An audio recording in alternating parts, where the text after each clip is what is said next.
Mars, planet keempat di tata surya kita yang suka disebut sebagai planet merah. Mars dari dulu memang selalu menarik perhatian nenek moyang kita sejak mereka melihat ke bintang-bintang pada malam hari. Sekarang kita lebih banyak tahu tentang planet Mars berkat kemajuan teknologi, dan kita semakin sering mengirim satelit-satelit, robot-robot rover akhir-akhir ini untuk survei ke planet merah. Jadi, untuk apa sih sebenarnya tujuannya? Oke, sebelumnya mari kita bahas 10 fun facts tentang planet Mars. Nomor 1, kalau satu hari di bumi dihitung sebagai 24 jam, di Mars satu hari dihitung selama 24 jam dan 39 menit. Jadi, untuk di planet Mars, hari atau day disebut sebagai sol atau solar day. Misalnya, kalau di bumi kita suka bilang hari pertama, hari kedua, hari ketiga, dan sebagainya. Di Mars, Sol 1, Sol 2, Sol 3, dan sebagainya.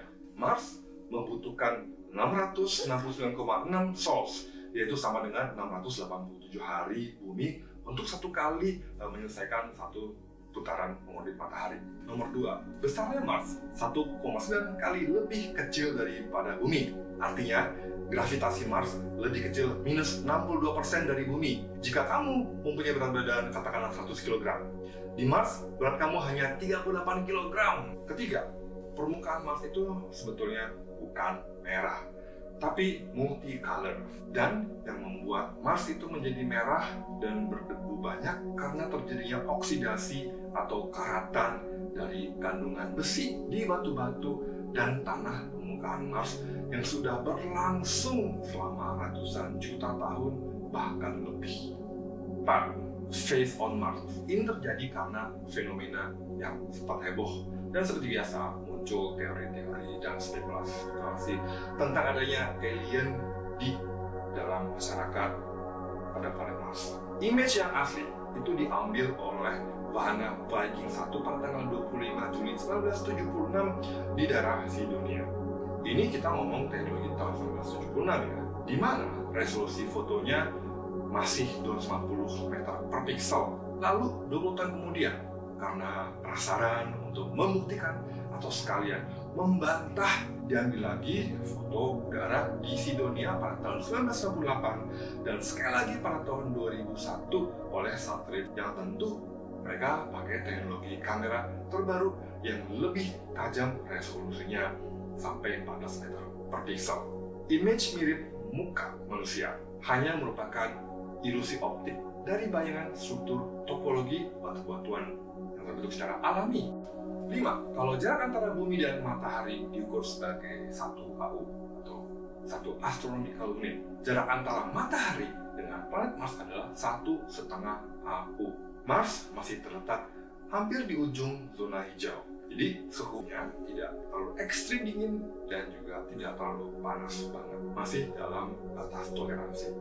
6. Mars mempunyai sebuah ngarai besar yang dinamai Valles Marineris yang membentang sepanjang 4.800 km dengan kedalaman sedalam 320 km, 10 kali lebih besar daripada Grand Canyon dan 29 kali lebih dalam daripada Mariana Trench, titik terdalam di bumi.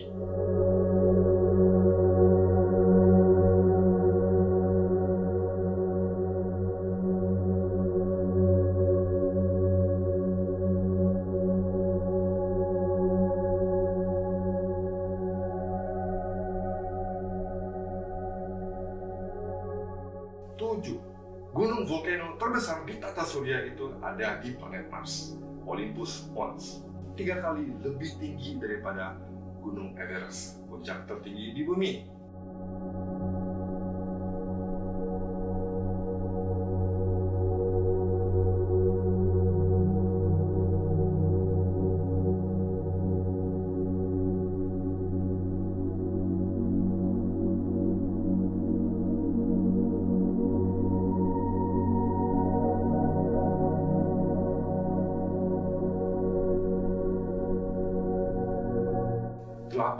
Hasil analisa topologi, yaitu bentuk-bentuk aliran sungai, delta, danau, dan geologis, batu-batuan, mineral, es, oleh robot-robot rover di Mars memberi petunjuk.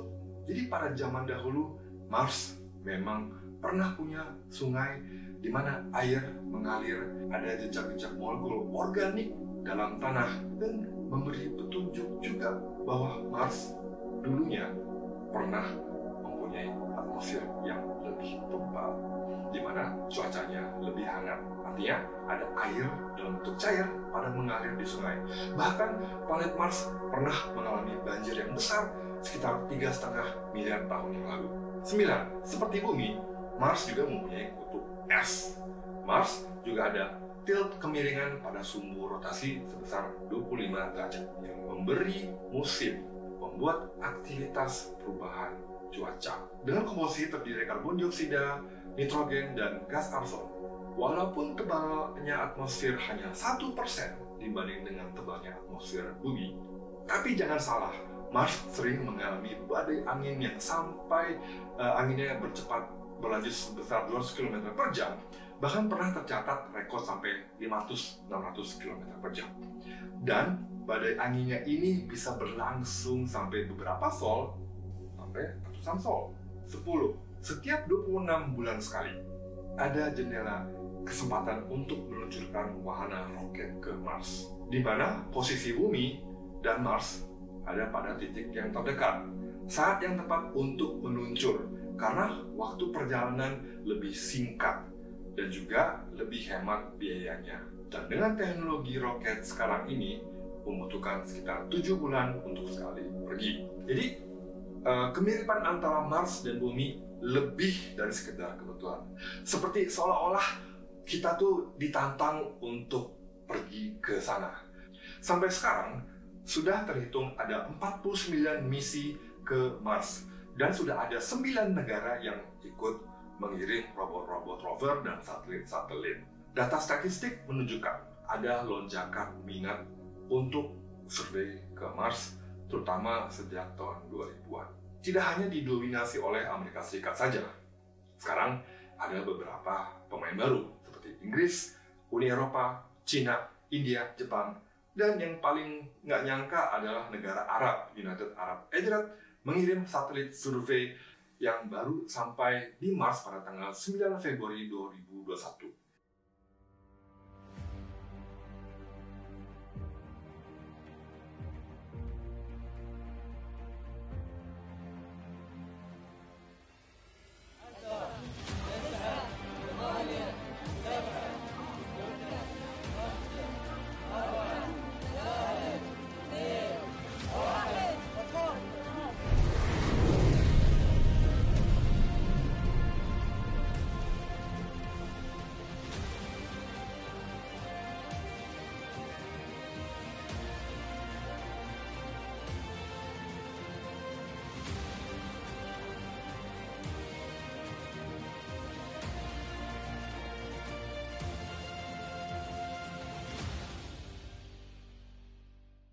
HOPE dilengkapi oleh alat-alat instrumen yang spesifik untuk menganalisa komposisi atmosfer, iklim cuaca, dan badai di Mars, dan juga mendeteksi molekul-molekul oksigen, hidrogen. Data-datanya yang akan dikirim ke Bumi akan di-share dan dianalisa oleh 200 perguruan tinggi dan lembaga-lembaga sains di seluruh dunia untuk mencari jawaban yang itu. Kenapa Mars dulunya banyak air, kok sekarang menjadi kering gersang? Lalu pada hari berikutnya, pada tanggal 10 Februari 2021, disusul oleh Tianwen-1 yang sampai di orbit Mars.2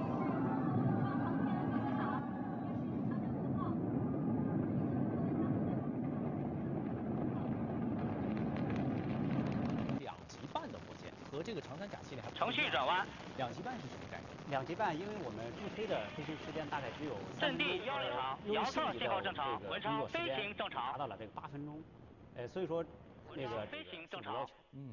现在我们看到这个画面还是从地面拍到的，我们的燃料已经差不多用完了吧？助推器关机，助推器分离。现在助推器分离。分离的很正常，很干净利落。这个刚才的画面角度是从我们的火箭上面量身打造的吗？1、2级分离。是的，火箭上的这个设计呢是说过我们不能超过这个包落。刚才我们又是听到了一阵掌声来那个调整这个舰体的姿态。哎，我们现在看到这个画面是从火箭的应该。Selama ini informasi yang saya dapat adalah misi Tianwen-1 dari Cina adalah terdiri dari 2 sekaligus, yaitu fungsi pertama, dia berfungsi sebagai satelit dahulu. Tianwen-1 mengorbit Mars untuk beberapa bulan sambil mempelajari komposisi atmosfernya seperti Hope dan juga mempelajari medan magnet. Lalu rencananya setelah beberapa bulan itu, pada bulan Mei atau Juni nanti, Tianwen-1 akan mendarat melepas rover robotnya yang akan berjalan menganalisa lapisan tanah di permukaan Mars. Serta Tianwen-1 dilengkapi oleh instrumen radar yang dapat menganalisa komposisi bawah tanah untuk mendeteksi biomolekul seperti jejak bekas tanda pernah ada kehidupan.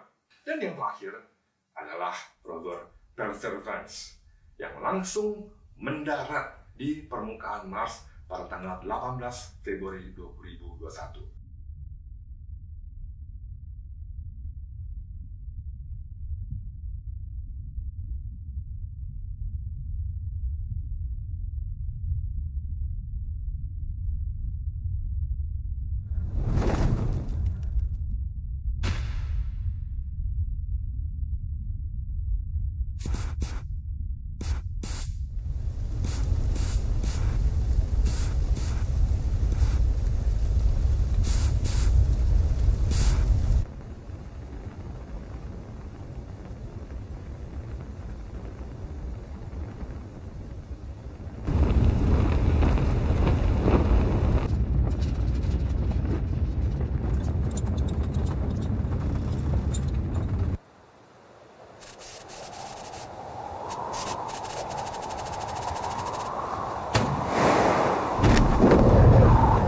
Indicate chute deployed.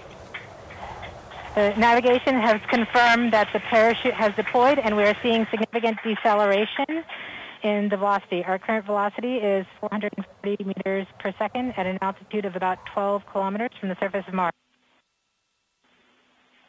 Heat shield set. Perseverance has now slowed to subsonic speeds and the heat shield has been separated. This allows both the radar and the cameras to get their first look at the surface. Current velocity is 145 meters per second at an altitude of about 9.5 kilometers above the surface. Perseverance is continuing to descend on the parachute. We are coming up on the initialization of terrain relative navigation and subsequently the priming of the landing engines. Our current velocity is about 90 meters per second at an altitude of 4.2 kilometers. LVS valid. We have confirmation that the lander vision system has produced a valid solution and part of terrain relative navigation. Priming. TBA is nominal. We have priming of the landing engines. We have started our constant velocity accordion, which means we are conducting the sky crane, about to conduct the sky crane maneuver. Sky crane maneuver has started. About 20 meters off the surface.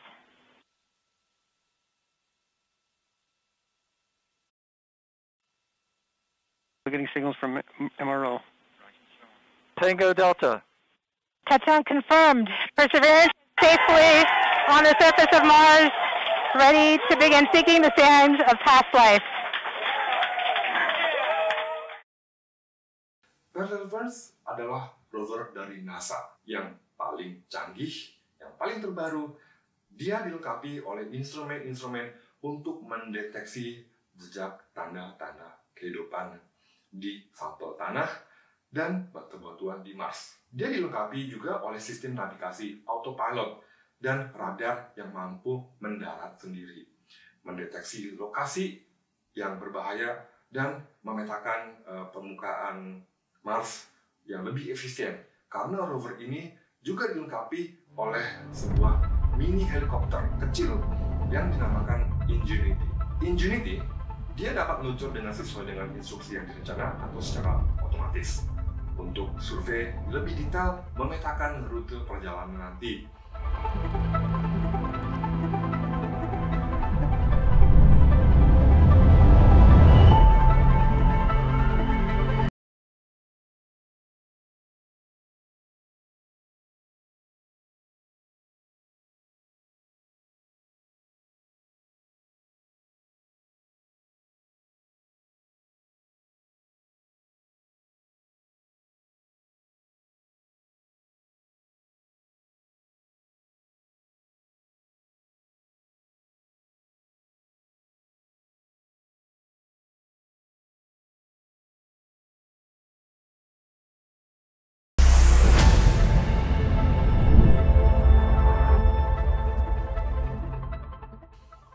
conference dilengkapi oleh mikrofon untuk kita bisa mendengar suara alami di Mars sana.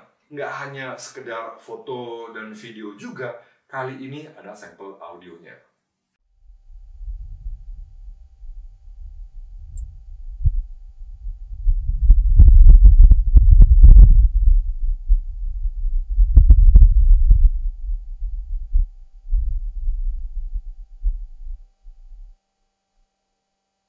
Perlombaan mengirim wahana drone ke planet Mars akan memberi volume informasi yang sangat berharga dan berguna untuk mempersiapkan eksplorasi mendatangkan manusia untuk menginjakkan kakinya di planet Mars dengan kemajuan sains. Thank you. Kalau ada pertanyaan di komen dan sampai jumpa di video berikutnya.